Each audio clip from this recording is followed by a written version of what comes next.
Oh, well, that does this magic. I will admit. Look, I've been doing a lot of cardio, but there's something about running up the stairs that gets you. Oh yeah, man. Dude, that damn stairmaster, I swear. Anyway, all right. So to hop on, because we know, Jeremy, you have a limited amount of time, so that's just the way it goes. But per usual, make sure we do have the comment box will be there so you can see it. But anyhow, so we'll go ahead and start off. We got three main topics today. You already know some of these are going to be controversial. So one of them will be specifically battery throttling. So that's really interesting. That seems to always resurface.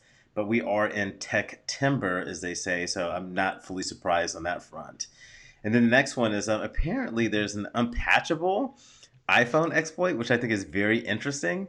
The jail breaking community may really love this, but that'll definitely be a topic there. And then, of course, we have the Trump impeachment inquiry. So you knew that was eventually coming if you're Yeah. like me in those little scandals. But anyway, okay, so let's just start with this the battery throttling issue. So, look, I mean, this is really nothing new here. Apparently, when iOS 13.1 rolled out, they started to any devices that are hitting that year marker are starting to get it. And the first question I'll just ask out in the open, and then we'll explain it as we do this. So the first question I'll ask is, Jimmy, in your opinion, does throttling a phone's performance even make sense? It does in some ways, and I know I'm a little bit hard against OEMs for some of the manufacturing decisions that they make, and specifically related to software. But it does make sense because you've got to remember these softwares are built for modern hardware, and so Yeah. in some respects, OEMs have to be able to manage the expectation of output of what a phone's being able to do based on what they're trying to design it to do. Mm-hmm. So I think there's a line, and that line has been crossed in the past. I wouldn't say that Apple is necessarily one of the main companies to really do want to make that decision. But throttling performance of a phone, whether it's battery related, software related, or other, so that you motivate somebody to go out and buy the newest tech, that's really where people have an issue with it. Yeah. And it is a fine line, and because most people don't speak the jargon necessary, myself included, don't always know exactly why things have to happen the way that they do. So they just kind of take it at face value. But the consistency in some of these other OEMs certainly has given that indication in the past. And I think that's the issue as well, is that a lot of people do not even understand how this works and why that would even matter. And I mean, look, I'm no engineer either, nor have I gotten some sort of degree in physics. But basically, what this is many people really subscribe to the conspiracy. If anybody throttles for whatever reason, right, that they're just trying to get you to upgrade to the newest device. And I just think that it seems like crazy talk. And like full disclaimer, clearly we both do a little work with Samsung, so this is easier to speak on. But I look at it this way: if I get a brand new car and I whip it around the corner, right, it will throttle the throttle. If this makes any sense, to make sure I don't put myself in a ditch. Right, it's more of like a Yeah. safety thing, and you can turn this feature on and off. And so, regarding iOS, the way that this really works is, look, if your battery has degraded and it eventually will hit less than 80%, it will do this type of throttling so that you don't have an unexpected error occur. So, like, let's say, for instance, you go launch the camera and you were doing some heavy apps in the background. It may actually cause the device to crash because the voltage can't meet that expectation just by the natural way that the battery degrades. And so if it does reboot and it turns back on, it will alarm you and say, "Hey, it turned off like due to this, unexpected error that has to do with like your battery circumstance, it being too old. And it will give you the option basically to turn this on or off." And I think for me, I'll just speak for me. I'd much rather have something be consistent and work and do the desirable action versus not, and then it rebooting when I need to capture that moment. So, if I'm on a cruise ship or I'm on vacation and then I see this, one time, maybe once in a lifetime shot and I go to launch it and then it reboots because I have this feature off, I think that would make me more frustrated at the product. And because I don't understand it, I'll just say, oh, this hardware is probably garbage. I might not want to ever buy another one. Right? Just like a lot of people didn't understand memory cards, and if you ejected it improperly or something happened, it could really, um, in a sense, skew your entire viewpoint on that technology. And I think that's ultimately what they were trying to do. Yeah, no, I think it's totally fair I mean, there's a reasonable, I guess, a reasonable explanation behind it, Mm-hmm. but also part of me and anybody else who's got, sort of that same sort of level train of thought, how much of that is just it's just yeah, we're just your battery's going to degrade over time. There's Yeah, just no like way around that. Your battery's not going to stay perfect forever, right? So 80% degradation, or sorry, 20% degradation over a certain period of time certainly is to be expected anytime you buy a phone. So in that same level of thinking, you can justify it by saying, yeah, Apple's just looking to keep your phone going after your 2 year mark by slowing it down. But you could also have this argument where it's like after 2 years, they want you to buy a new phone, right? After 1 year, they want you to buy a new phone. And the throttling processes and the practices of throttling phones as it gets more and more advanced, because the technology, the software, and the hardware gets more advanced, that conversation is not going anywhere.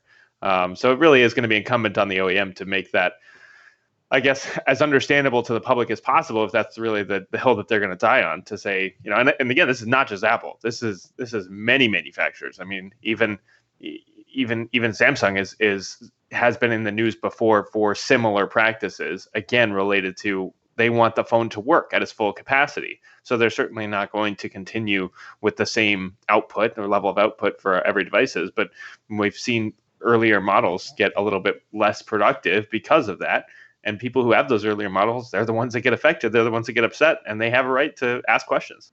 yeah, and I think that's bottom line right there, right? There's a lot of miscommunication. They didn't do themselves any justice when this first occurred. What, I think a couple years back now, Yeah. just because they could have, arguably should have been more transparent, but also you don't want to like stir the pot or cause any sort of unnecessary alarm as well, right? Because Yes. like people take things and blow things out of proportion. This happens at just all the time, Sometimes unfortunately. less is more when it comes to explaining technology. Yeah. I get that. We both get that. Yeah, exactly. And so, like, it can be a PETA for sure, in short. And it's just, I don't know, it's a really frustrating situation. But I think, again, it's just most people need to know it. But that was my second question was, do you think that most people are aware of the benefits? And I think this is very clear. I think people are not. I think people think, oh, I want to have, full access, full performance at all given times. But I don't think people stop to think rationally to say, look, these devices have gotten so good, you know, browsing the web, going on Facebook, sending a text message, that doesn't even break a sweat for the device, right? So it's not until you do extremely intensive type of application activities before you're really going to push the device to its limitation. I mean, I'm still walking around, man. I see some old phones hanging around, right? Like just earlier today, I saw some with the cracked Galaxy S6, right? In a while, and I'm like, oh, I know who that is. show them some love. I just show them some love. I'm like, look, and they're like, yeah, other than the back being cracked, like it works Yeah. perfectly fine. I've had no issues with it. Like my battery, like that was their thing, right? They knew it was older, and they knew it doesn't hold a charge like it did before. But Yeah. that was it, right? And I still see like old, I don't know, five S's, SEs, whatever, still walking around. And there's a reason for that. And I think, as expensive as these devices become, look, this is going to happen more and more. And I think education is going to be key there. But maybe we really need to redefine the word throttle, and it doesn't need to be such a negative word. Yeah, Right? that's part of it too. I think it's just the word throttle has so many negative connotations in technology, whether it's internet speeds, performance. It's really just a forced slowing data speeds as well. For phone data usage. Yeah. 100%. Well, this will bring me to the second topic here because I know we're going to be very limited on time today, but we haven't been able to do this in a minute, so we wanted to. Okay, so the next one, right? All right, so there's now apparently, speaking of Apple, there's a new unpatchable iPhone exploit that could allow permanent jailbreaking on hundreds of, they say hundreds of millions of devices, whatever. And this really ranges, it's all devices from the 4S to the iPhone 10, to be specific. And so I don't know again if you were able to really read into the story, which I don't think you did. I know we've been working pretty hard right up to this point, but so the first question I would ask is, do you think this is a major security risk? And honestly, I would say like this is a combination. Like it's a little bit of yes and no, right? So like to give you the first one, like So the specific exploit is dubbed checkmate, but it's like check M8. You see what they did there, very crafty. And so pretty much it gives them deep access level iOS in particular. And so it really gives full access to ROM, which, in case you don't know, because for some reason literature always gets this incorrectly, it's just read only memory, right? It's not a read or write. It's not like your SD card or anything of that nature. So, but anyways, so is access to the ROM specifically, and it cannot be, and this is the key here, it cannot be overridden or patched via software updates. And this is the first one since the iPhone 4. So what this means is, let's say they wanted to correct it, you can't push it out to customers. Because again, Right. this is like through a boot up process that they wanted no access to. And so this really does cause a problem. And just to go a little bit further here to give you some more context.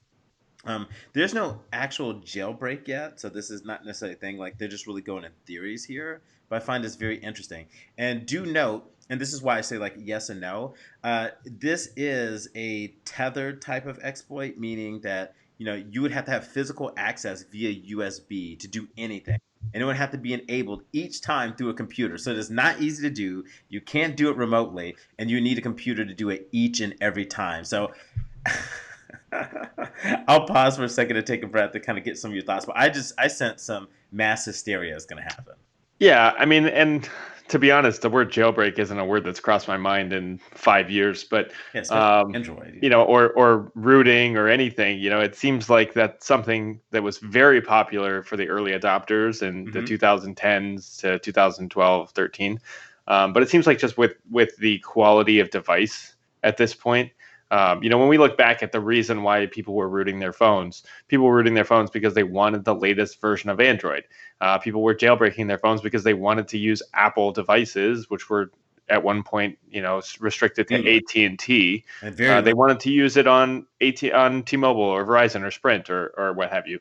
The idea of restricting Apple devices was something that people who hadn't been introduced to a quality version of Android yet, that was what they were trying to get, right? But now we're looking at Samsung is absolutely taking the reins on advancing Android. Obviously, HTC was a big player in that game as well. And now we've got OnePlus, Xiaomi. There's so many different versions of Android that are out there that are compatible, or not compatible, but comparable rather to the quality of iOS, right? Maybe not exactly. But we're not back at the days where the best smartphone you could get outside of an iPhone was a My Touch, for instance. Like that was a different You mean time. way So back? so yeah, now we're at the point where all phones are good, right? To what you were kind of talking about before. And so the need for going through and removing a bootloader, the need for adding XDA, you're going on XDA developers and adding all of these custom ROMs. It's just not a thing anymore for Android users. Mm-hmm. And so we've seen that decrease already. And for iOS, iPhone doesn't target those people anymore, those customer base. Like they have their established customer base and they know who they're going after. Okay. And the marketing strategy for Apple is not built around customization. It's never been. It's always been about proprietary resources and softwares. And you've been very successful in that. So I don't think it's really going to cause as much of an actual discussion around, like jailbreaking again and all that, just because I don't think I it's agree. as relevant. Yeah. But there is going to be that initial, oh, iPhone jailbreaking. We've heard this word before, and maybe a little bit of response from the market, but nothing that I think that's actually going to cause too much panic. No, I'm with you. I don't think that I don't think the jailbreaking community is going to be rebooted. I don't think that's going to happen at all. I do see though that this is going to be a very big security risk and a privacy situation, and I do see some people going to really blow this up, right? And some of it is their fault. I mean, you can't they have really good campaigns. I'm not going to lie. They had that big iPhone thing in Vegas where it's like what happens on iPhone stays on iPhone, right? Which is great until Yeah. something of this nature happens, right? And so what I thought was very interesting is I was like, okay, like let me just critically think through this. If this were to occur, is there any way around this? And something that I find very interesting is because A, they can't do a software patch, over the air, or B, it's not like they can necessarily hook it up to their computer and do it, which I don't know. Like, is that an option? Like, I stop and say, okay, they could either hook it up to their computer and do it, or there's so many of those damn Apple stores all around. I mean, honestly, if it were that big of a deal, they could say, hey, do a push notification if you have these devices X, Y, Z, whatever with these specific chips. Bring them in, and we'll patch it for you. But it's something we can't do through a software update. So I find that very interesting, but I don't think it's necessarily going to be a big deal either. And I also look at this whole I really just don't really buy into this iCloud vulnerability situation, which is another concern. Which Yeah. I understand why that in theory could be a thing, but again, I just don't see that being as a big of a deal as some will make it out to be. Yeah, no, I agree. And to keep in mind with iClouds, it's not just the individual user that's Hmm. susceptible. It's got to be the whole host, right? And Apple's host security has been probably one of the more advanced for the last 5+ years. So I wouldn't be too concerned about Apple's cloud security, especially after some incidents from 2012 and 13 that clearly found some issues and were immediately fixed and haven't Was had that the similar issues since. celebrity? You talking about the celebrity? Oh well, that was unfortunately their fault. I But mean, yeah, but that's you exactly. That's user based, and even though Apple's host still went above and beyond to try and mhm. add those measures to keep something like that from happening again. But yeah, shout out to Jacksonville, home of the guy who thought that was a good idea. We see you representing. And by the way, like here's just a real piece of good advice. If you're gonna have something with all of your smartphones software on it, right? Like I would suggest that one password you use, you never use anywhere else, right? Like never. It can't be, oh, I used this 2 years ago on this Gmail or whatever. No, no, no, no. Whatever password you make, there's a gatekeeper, the gatekeeper to all your data, whether it's Google, Apple, whomever. Make it a different password because, of course, if they crack something else, all they're gonna do, look, people aren't like computer, okay, I'm going to go here and run this password per email. No, there's algorithms. Machines do this for them. So once they Right. get that data, they're like, okay, if let's say, example, Terrence.blunt at gmail.com, if the password is 12345 6, who could guess it? Don't be a Kanye. That's something Kanye would do. But anyway, so let's say if that's the password, somehow they broke that. Facebook uses what? Your email and a password. And if you make it that same email and you make it that same password, they're gonna get in. And I mean, this is like the number one thing that just irks me. But at the same time, to kind of come to everyone's defense, especially work, right? This is where it drives me crazy, which is work in general. Like when you make people have a gazillion passwords and you don't really have a good management system, Yeah. that's what people are going to do because there's no way I can remember it all. There's Yeah. no way, right? Like, and some people even say, oh, security risk, don't write it down in a notebook. But at the same time, I'm like, maybe a notebook is good. It's not connected to the internet. I mean, if That's you got it true. at home, locked in a That's safe, true. That's as the long as you whole don't thinking. mind family members getting around it, then you're probably better off at times. But I don't know. Yeah. I like things like Samsung Pass is really good. iCloud's keychain, One Pass, right? Like, Yeah. use a tool like that and be done Deeper. with it. Yeah. Let it be something extremely crazy, 16 digits, uppercase, lowercase, and other characters. Like, that's the way to go. Yeah. Oh, man. Agreed. Well, well, Jeremy, this is going to bring me to the next time because I know we could easily spend 30 minutes on this one. And this is why I have a feeling somebody may chime in because people get very touchy on this situation. I'm just going to ask directly outright, yo, what is going on with So so how are let's we here let's let's again let's with hold this off whole one impeachment second. thing? Go I ahead. think Let we me need just. to I think we need to add disclaimer to this conversation Okay, let's hear it. because in the past, you and I obviously have very similar views on certain aspects of politics. We've shared those views pretty publicly, and a lot of times it does involve with more of a left leaning dialect, just something more along those lines of liberal thinking. Sure. Um, I think it's fair to say for anybody who's watching this that there can be a bias that comes through. So I'm going to be very intentional. I'm going to try very hard to keep that at bay. I can't promise anything, but I'm going to be very hard to keep this in the middle and to prepare for this conversation. I spent a little bit of time this afternoon watching Fox News to really Oh. try and see what the opposite opinion, that kind of opposite mine would be. And Oh. I would also like to say that while we're discussing this, if anybody in the comment section, yourself and anybody included, wants to invoke the name of a former vice president while we're discussing this issue, they are more than welcome to, as long as they have a transcript of a conversation that he had with a foreign government where he was asking for information or was eliciting something indicating that he was going to fire a prosecutor on behalf of his son or anything like that, as well as a whistleblower report to go with it, because then we're on an even playing field. Then it's not just a baseless deflection.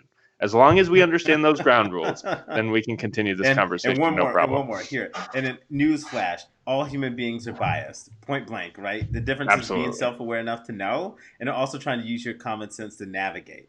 Right. Like that's the thing. To me, like I have no skin in the game. It's you just got to keep it real as it is. But do not be making no BS excuses for nobody. Nobody. But Yeah. anyways, okay. With that being said, so I'm just gonna like, what is going on? Like again.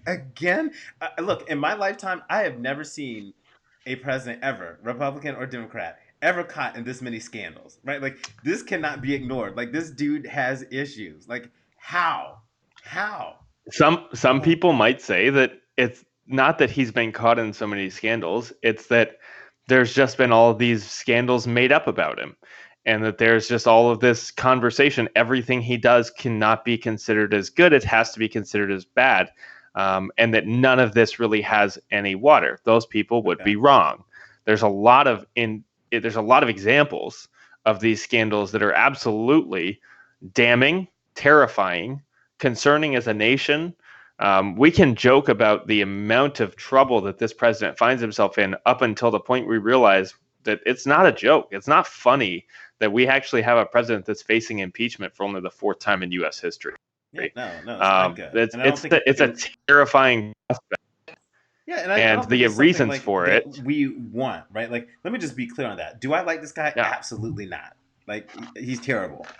But it's not something that's worth to degree, right? Like having that stain. Like you hope, right? Like, okay, for sure he didn't do this, right? For sure he didn't do it. But at the same time, look, real good advice I've heard before. Look, you gotta you got to believe what you see, not see what you believe, right? And this is a very difficult yeah. thing for some human beings to do, And it's like, look, if this is your football team on the other side, and they're getting like, again, just no excuse, but just go forward with it. Okay, so here, let me read a little thing. So a little excerpt of this nice little transcript that I thought was interesting, and of course, this is like quoting midway through here, but a couple things that you would have to notate just to be clear. The Washington Post first reported Monday night that Trump, in particular, directed money to, in a sense, like he held back nearly 400 million in military funds for Ukraine at least a week before this conversation, and I think that's really important to note. Now, if people believe, and it's usually people on the other side that believe that this is a conspiracy against them, well, then if you're gonna have to believe in one conspiracy, then I don't think it's far fetched for you to believe in another. But I mean, to hold it out a week before you have a conversation, it is very interesting to me, right? Like, why are you involved Yeah. in that? Why you have to hold back that money? And something he said, and I quote, I'm not going to read it in his voice, but anyways, the other thing, there's a lot of talk about Biden's son, that Biden stopped the prosecution, and a lot of people want to find out about that. So whatever you can do with the attorney general would be great. Biden went around bragging that he stopped the prosecution. So if you can look into it, it sounds horrible to me. Look, I'm no Sherlock Holmes. But it's like, it's like the mafia coming by and saying, it sure would be a really sad situation if your family got into some sort of accident. Someone doesn't have to come out and say, I'm going to come out and get you and your family for it to be a threat or to be insinuating something. And when I read this, to me, it's very clear what he's insinuating, especially if you read the entire transcript. Yeah, I think it's very clear to anybody who reads it, and also anybody who uses the congruence and the context of what Donald Trump's language usually sounds like. He may not be a mafia hitman, he may not be a mob boss. But he Nobody's wants to alleging be. this, But he but wants to but be. he certainly conducts his business in a way that's reminiscent of what you would see in a movie like The Godfather or in one of these scenarios. And you go back to the testimony of Michael Cohen, his fixer, right? He had a fixer, if that's not enough of a mob scenario for you. He had a fixer who went back and said, Trump doesn't speak in English. He doesn't speak in direct phrases. He speaks in a code. And if you understand that code, then you can do business with him. The action of withholding military funding for seemingly no reason, and really not having a reason. And when somebody asks, say that there's a reason that's not actually specified, He gave to then two. There have was two this opposing, right? And one of them, not to right. but one of them was, oh well, no one else is giving money, so I had to say stop and say, well, why are we the only ones giving money? And I'm like, Well, okay. and then of But course the he first one he gave contradicted. Of course, he contradicted that on the actual phone call. exactly. This is and to be honest, if that's actually the reasoning is that nobody else was giving him money, then he was looking for more value in the relationship with Ukraine, and that's even more troubling if you think about it in that context, They go where hand in hand. there's not a reason to donate because no other countries are donating, but you give me a reason to donate, we'll talk then. Like, that's the tone of this conversation. And the definition of quid pro quo is very, very well defined in legal terms. Mm-hmm. And it doesn't require there to be an actual phrase of, if you do this, we will do this. If you don't do this, we won't do this. That's not an actual legal precedent. Quid pro quo can be underlined, can be found within the context of a conversation. And so if you can read this and you cannot define that there's a quid pro quo there, it's because you're willfully ignoring logic, you're willfully ignoring reasoning, and you don't even need to know everything leading up to that to be able to see it. So adding anything else to it at this point is even more of an indication that there's something going on. Now, the actual story here is not the conversation that he had with the Ukrainian president. It's the whistleblower report, the fact that somebody within the organization, within the White House, within the confines of the intelligence agency, I should say, felt that there was something going on through conversations with individuals close to the president and close to the White House, felt that there was something so troubling going on that they came up with this very well-read report, a very detailed report, and said, this is concerning, right? Yeah, and this is the purpose of whistleblowing. And and I thought it was so interesting too that the president had a rebuttal. Like, I'm sure you heard the clip that I sent you via Twitter, which I thought was very interesting because, like, once it, oh no, I'm not going to make that joke. I was going to say, when it Ukraines, it pours. Anyways, that's my dad joke for the day. I won't do it again. That's bad. And so, what I found was very interesting is he literally, like, in a sense, called that whistleblower a spy. And then, yeah, I mean, he was speaking. Spies. Go ahead. He was speaking to the people within his organization who spoke to the whistleblower. Of course, that was who he was referencing, which is even more, when you think about it, like something that you would see in a mafia-style shakedown, which is you're in a room full of people, and in that room somewhere potentially is somebody who spoke to this whistleblower, and you're giving them a message of, man, you know what we used to do with spies back in the day, right?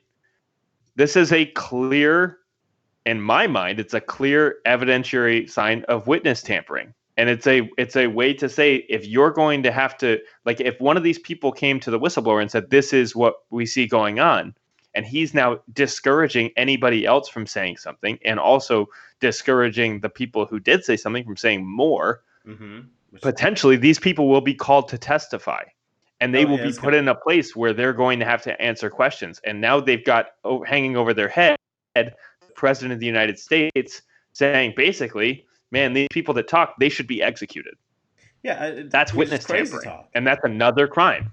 Yeah, well, it's not like that, but it's like, what do you think your position is? Who do you think you're serving? And not only that, but I guess I'm operating under the thought process of, unless it is like, straight up like military grade, like you need clearance, this is national security, these type of things shouldn't have an issue being, public, in other words, right? Right. And the fact that this is just his viewpoint, I'm just like, yo, like, this is crazy town, man. This is crazy town. Like, I was in Dallas earlier, or really all throughout the week. Today was my first full day home. And nonetheless, I was reading a newspaper. Joe brought a newspaper in Chick-fil-A, and, I was going through it, reading the transcript. I'm like, this to me is just, bat poo emoji crazy. Like, this is I've never would have thought, like, okay, let's say, for instance, I got away with something, right? Or I did something that was a close call. Even if I didn't do it, let's just say there was a bad optics, it didn't look right, and it got me in some hot water, right? Let's just say he's never done anything, but all this trouble that came his way. You'd think you try to be at least extra careful, or have some alibis or put certain measures in place to make sure that it's like, no, this is my clear intention, I've listed out. Like, to me, that's what very intelligent people do. But not this dude, right? Like, this guy, he just can't help himself. And I'm like, look, I mean, at some point, when is his mouth going, when is it going to be enough for everybody to look through and say, yo, like, this is not right, this honestly is crazy. I think that's another good point, that we haven't seen that yet. We haven't seen him say enough to his side, the GOP, to say, okay, we've got to do something about this. But we've seen him say enough. Like, that's the thing. We haven't seen him say enough, but we have all seen enough. And there still hasn't been any real wavering on the side of the GOP for whatever reason, right? And now we're talking about, somebody brought this point up to me, and it's such a good point, and it's also really terrifying to think about.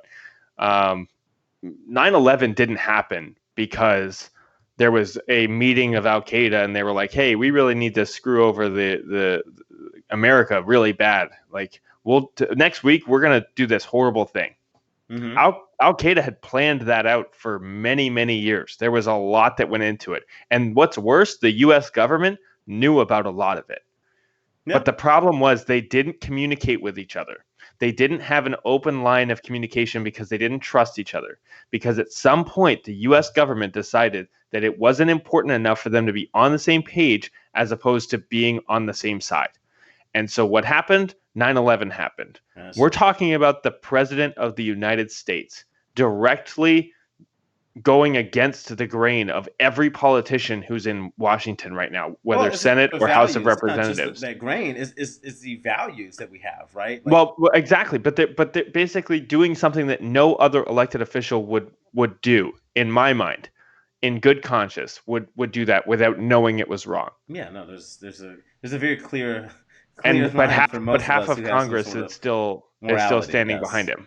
Half of Congress is still standing behind him as he's having these conversations. Now, this point was made even more concerning when we found out through the whistleblower's complaint, potentially, again, this isn't verified, that more conversations had happened where the same treatment level was given to these conversations with other leaders. So the call with the president of the president of Ukraine was put onto a separate private server. Where we ever heard that before?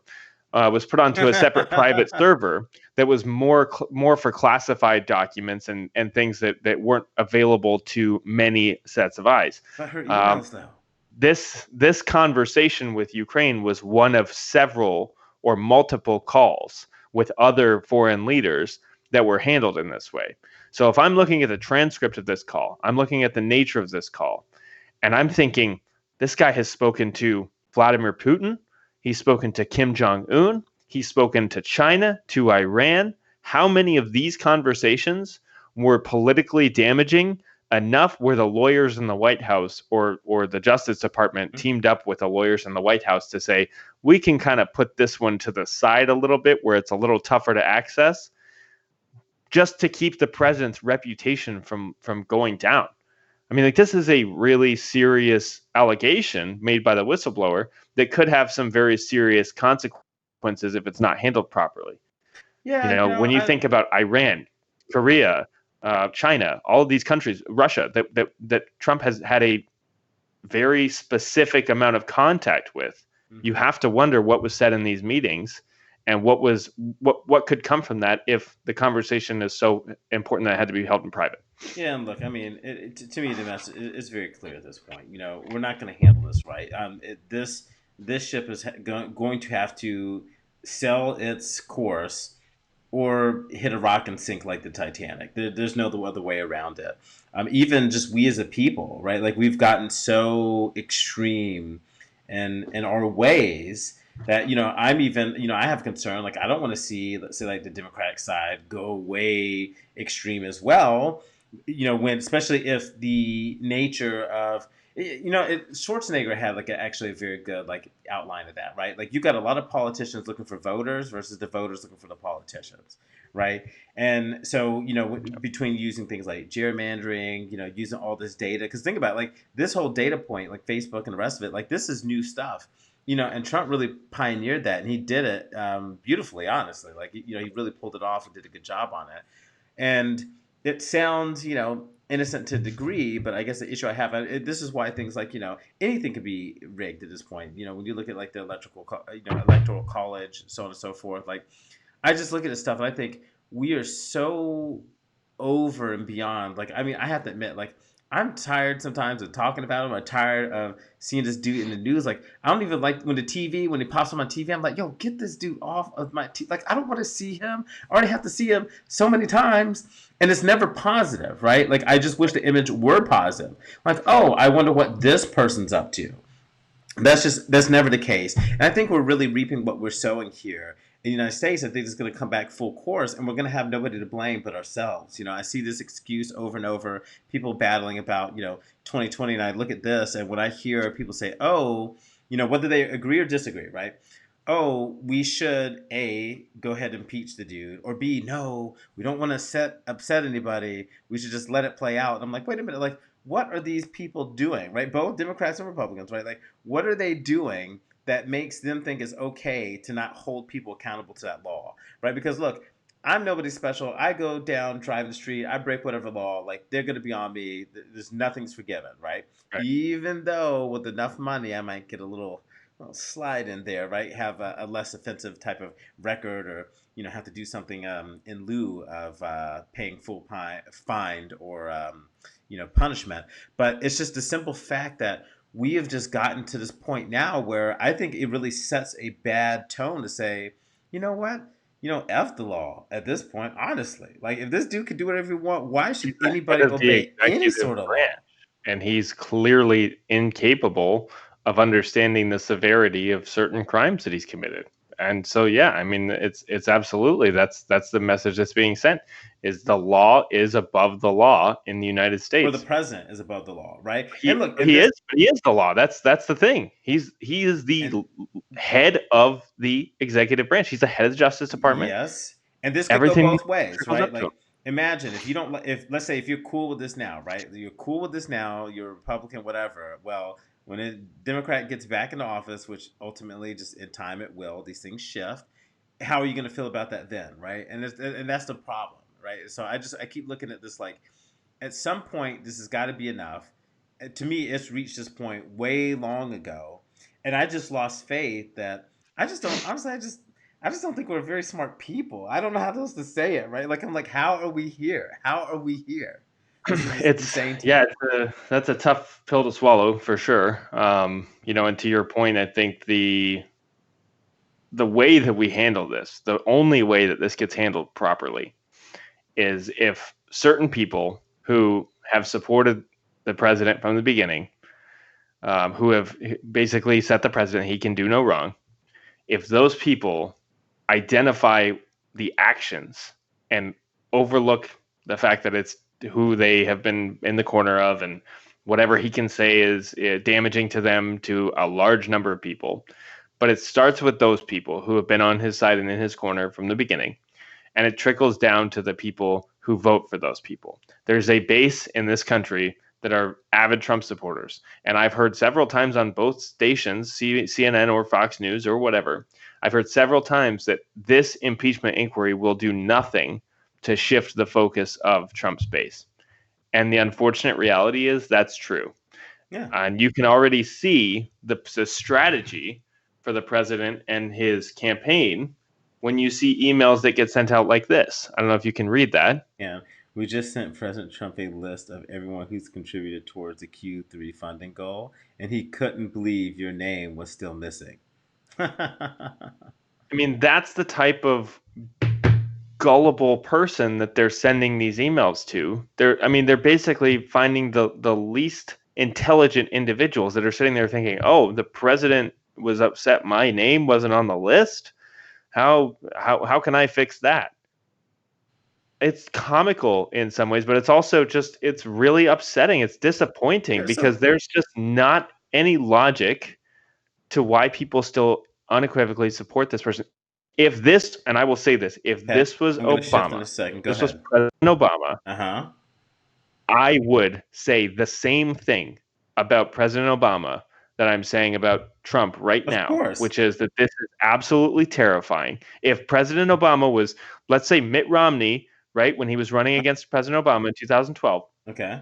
when Mitt Romney had this whole scandal with his friend who was a CEO of a major electronics company, Mm-hmm. divorced his wife. Mitt Romney was a major plank in making sure that that woman got no money and pulled a lot of unnecessary strings. If I found out that President Obama went to some Japanese manufacturing plant where that company was happening, was like, hey, I need your help getting some dirt on Mitt Romney, I would be as offended as an American voter and as upset, and I would be calling for his removal in the same way. Yeah, well, I think that's part of the difference, right? And I mean, this is where, to me, people just got to be honest with themselves. Look, Democrats suck at winning, right? Just Democrats just suck in general at that, right? Republicans are good at it. Why are they good at it? Because they band together no matter right or wrong. And I think that's the issue, right? So like one strength is the other one's weakness, and like you if let's say if a Democrat messes up, they go at each other, like they will throw the other one under the bus and just give no f's, right? Like they do it. Accountability. And in my view, is they should. Like if somebody does something wrong, like you call them out. You don't pretend or make up some sort of excuse or sell your soul for it. And so, unfortunately, it's just really disheartening. But apparently, again, we keep letting them get away with it. And if we're going to keep letting them get away with it, then why shouldn't they? So I still think it's the American people. It's our fault. So shifting a little bit of focus real quick here on Biden's son. So now, asking for foreign help to really disparage, discredit, make look bad, or try to even catch an opponent, right? Get them jailed and whatnot. Like that's highly illegal. I mean, that's really what this comes down to. Yeah, with or without a quid pro quo, in Mm-hmm. my mind, it's a campaign finance violation. Everything that's a favor to anybody who's running for public office can be assigned a value, and that value can be an in-kind donation, and it can be an in-kind request. And if you wanted to make the argument that Donald Trump was looking for an in-kind request or donation through this information, Okay. it still violates campaign finance law, something he has been doing for years, right? We know he doesn't value those laws. Of course. And the fact that he did this a week or two after Robert Mueller testified in front of Congress on the Russia investigation just says that he has no regard for that. He has no regard for the law. He has no regard for understanding that he still has to act within these confines. Either that, or he thinks if I got away with Russia, I can get away with anything. Yeah, I mean, honestly, I mean, would you not think the same? I mean, the guy he already knew. Like this is where Trump, he was 100% right here. When back on when he was campaigning, right? He said it straightforward. I could go on Fifth Avenue, shoot someone, and not lose voters. Like he really understands his base, his position. And look, honestly, like it would be nice if he was playing towards like great tones, like things that really bound people together, got people like really excited, want to give back to community, like do positive things. This is almost like the exact type of thing you would want, right? Minus the backdoor sort of stuff, but at least that enthusiasm or that I don't care, I'm going to go out and do it my own way anyway. So there's certain qualities here that could be great, absolutely. The problem is the entire equation, right? Like, hey, like fire is good. Fire's for warmth. I use it to cook my food and everything else. But fire plus a house, right? Is like that's bad, right? Like, there's certain things that just do not go together. This is the case, and unfortunately, like him and politics, they shouldn't go together because honestly, first, he's one of the best politicians I think we've seen in a long time. People can say whatever they want. They're like, oh, this guy here, no, he's a businessman, XYZ. And I'm like, no, no, no, no. This guy right here is straight up the most fiery politician. Why? Because he can turn around and say one thing, then go back and backpedal, deny it, change it, shift it, move it. No, he can hang with the best of the best of them. That is clear. I mean, I guess I never want to give somebody credit for being really good at changing the definition of something, but I mean, Well, it's like, look, politicians it's like used to used that's to not. lie and get Hold on, caught hold with on. it, Let right? me make sure I'm clear. It's like, for instance, Dexter, right? Like, kind of going fictional here. Dexter was a great serial killer, right? The dude was smart, right? The way his little World Cup, right? Look, I'm not saying serial killing's bad or I'm good. The other way. Well, I'm not saying it's Took a good. I'm weird not saying turn. I condone it, right? But even when somebody has a horrible skill, sometimes you just got to look and I'm not saying like I admire it, I want to follow it, but at the same time, I have to look and say, look, it's just something else that this dude can just do what he does to get away with it that I nobody in our history has. Yeah, I think I'm it's just acknowledging, in other I think words. it's just one of those things though, like he could do whatever he wants to do whether it's a strategy or it's just him waking up and saying whatever's on his mind, he can't do anything wrong. So, I mean, yes, in that way, I guess he is. Like hyphens, for Yeah. Oh, instance. yeah. Like that I mean, look, parentheses since hold on, since we're hyphen on here, like if you guys little haven't seen today, and look, just to be clear, Adam right now Schiff. it's like 6:20 p.m. East Coast time. Look, I looked on Twitter a little bit earlier on my lunch break, and I'm looking through like, is this dude really making excuses here for a grammatical error? Look, we all make grammatical errors. What, He's done it. I mean, is the he media's fault? never Is owned the up to media's fault? Covfefe. No, he can't own up to anything, dude. That dude could have straight peed his pants when he got scared instead of, that was sweat, right? Like, I don't know, he'll come up with something crazy. I just don't get it. Well, and what's worse is they'll back him up. Of They'll be like, course. yeah, like, there's this condition that people have. Like, how dare you? It's just it's crazy. It's insane to me the level of. I mean, just look at Rudy Giuliani for a second with this whole thing. Number one, another issue that we haven't really even talked about is the fact that a personal lawyer for the president is dealing with international affairs. Like, that's another horrible Oh, precedent no. that really is, in my mind, an impeachable offense. But looking at Rudy Giuliani, he outed himself and the State Department on Twitter last night by revealing it, or on Fox News, and then again on Twitter by revealing a text that he shared with Kurt Voller, the representative, the commissioner of the Ukraine, who was involved with these meetings that were being set up, basically showing, yeah, I had contact with the State Department 3 days after Donald Trump said I was going to have conversations with the president of Ukraine. It corroborated the whistleblower report. It corroborated the transcript and said the nature of what actually happened was reflected in the transcript. Mm-hmm. And it also put him in the in conversations with the State Department, which Okay. corroborates that claim. And he did it because he was trying to make himself look better. And so many supporters of Donald Trump are just like, go get him, Rudy. Like this. And media outlets and journalists, there was one journalist I saw that was replying to the tweet, said, I've been researching this story for 3 months. For 90 days, I have been trying to find evidence of what you just gave to the entire world. Oh, that's funny.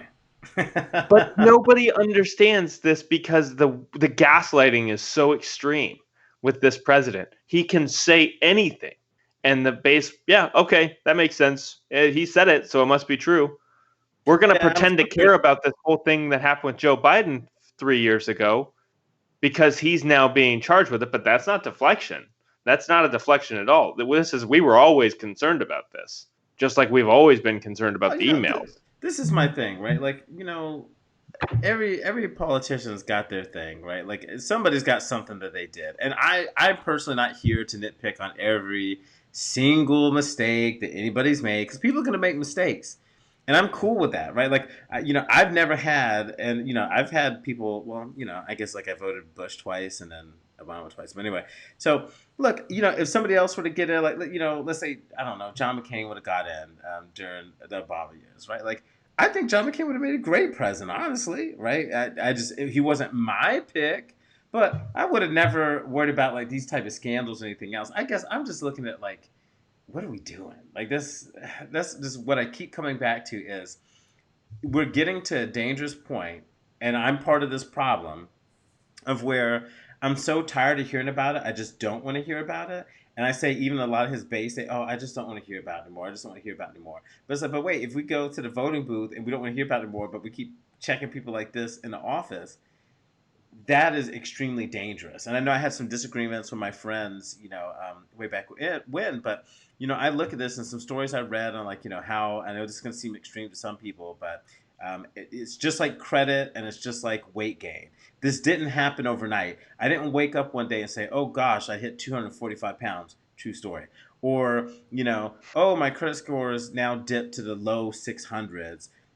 What has happened here? Something's gone, array. No, no, no. What has happened is over a period of time, I started making poor decisions or I let little things slip through the cracks and it added up. Sure. And when I look at, history, what happened with Hitler, because to me, that's something fascinating with history, right? Like a terrible time in the world's history. Sure, Germany, yes, but the world's history. how it's like there's a really good book. It's like How to Kill 11 Million People, and as disturbing as that title is, it just shows you the way that people get into this mental survival slash we're going to rationalize and normalize things, and that's where America's becoming. We're getting to a point where we're starting to rationalize things that really do not stand with our values. And I think if we truly believed in the Constitution and everything that we uphold and we say is the American way, I think if our forefathers could see this, they would look and be like, what are you guys doing? And look, I think Pelosi said it best.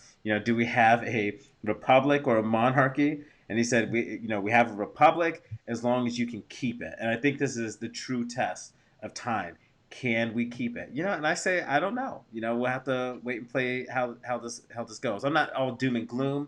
Let me be clear here for a moment. I'm not necessarily going down that path, but just like the credit, your credit loss or your weight gain, this is one of those steps towards that bad decision where at one point you realize you've gone beyond a point that may be no return, at least for a period of time. And I Well, think we're edging that. and that's a great analogy. But you know what happens after you come to that realization and you realize you need to change those behaviors and make a change? It takes a lot of work. It takes a lot of self-reflection. It takes a lot of individual accountability. Mm-hmm. It takes a lot of time. And unfortunately, we have gotten to that point as a voting republic, as a society, Mm-hmm. as a people. Division is so great, but that's why we need to make that first step. And I'm not here to say that removing Donald Trump is the first step. I think it's part of the process is removing somebody like Donald Trump. Like it's not personally Yeah, regardless of exactly him. It's just yeah. anybody who has that mindset or that sort Mm-hmm. of practice. That's the first step, and then finding a way to rebuild is the second. And man, I'm looking at it. I'm looking at it with a little bit less optimistic viewpoint, just because there's still a lot of people out there who just can't see the true picture. They can't see Or what's don't actually care, going on right? Or here, don't care. and they Part of it. can't see it because they won't see it because they don't want to see it. And we can, as you said, we can always believe what we don't want to see. Yep. See, So, some people see what they believe versus believe in what they see. 100%. Well, yeah. look, we're at that time. Look, everybody, we are trying to be very proactive about sticking with like the hour time frame, which I think would be good as we move forward. I definitely have some very interesting topics as well. We'll probably try to touch on one good little political one here and there, but there's so much happening, so there's so many things to talk about. But with that being said, before I turn over to you, Jeremy, to close out, look, I just say this: people, just be cool. Be cool, right? Don't be savage to one another and whatnot. But look, come to some certain terms and critically think. That's all I ask. Just critically think and look and say, okay, I'm hearing this, I feel this, but I'm noticing this, and come to some sort of conclusion. And don't treat this like football because, unlike football, this has extreme lasting consequences. So, but anyway, all right, Jeremy, any final thoughts? Yeah, no, I couldn't agree more. This is one of those situations where, regardless of your political opinion, you have to take the people out of it. You have to take the individual out of it. You don't even have to replace it with somebody who's opposing your views. You don't have to say, well, what if this was Obama, or what if this was Clinton, or what if this was Bush, or anything like that. All you have to do is look at the entire picture. And you also have to look at the context. You have to look at what has happened to this point. When you see something if it looks like a duck, if it quacks like a duck, if it walks like a duck, it's probably a duck. And I think it's time for people who have never seen a duck to understand what a duck looks like. And that's what this is. 100%. All right, Jeremy. Well, until next time, my friends, we are out. How about you boys?